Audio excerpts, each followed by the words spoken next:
Deep in the heart of the Andes Mountains, this smelter in the city of Oroya has been part of the landscape for decades. But its smoke has long been at the center of a bitter environmental dispute that pits some local people against the smelter's owners, US-based Doe Run. That smoke has sulfur dioxide. There is also arsenic, among other things. All our children have high levels of lead in their blood. Look, now they're turning the chimney off. They know we're filming.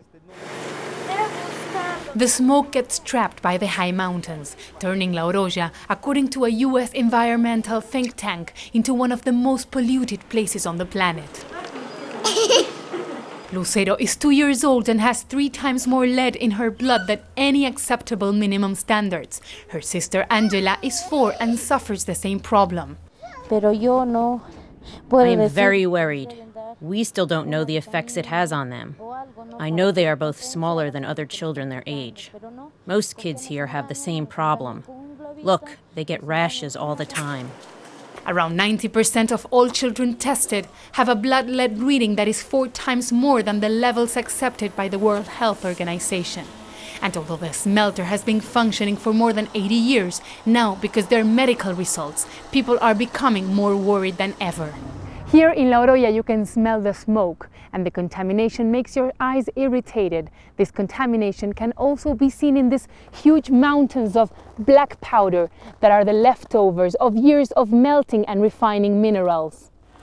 Doe Run has been working with the Peruvian Ministry of Health in order to test all children below the age of 6, offering a program to the most affected.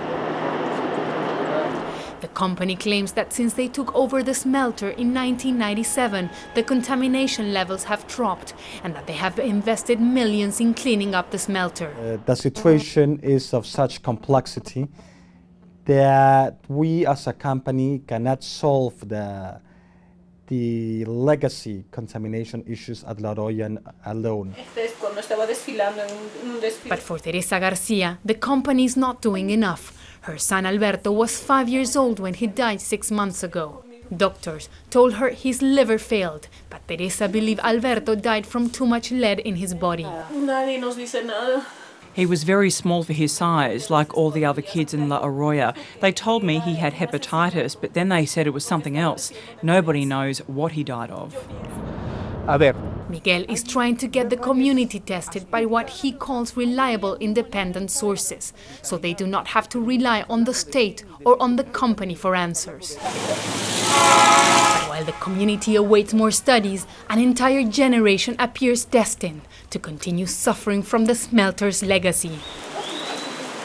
Teresa Bo, Al Jazeera, La Oroya, Peru.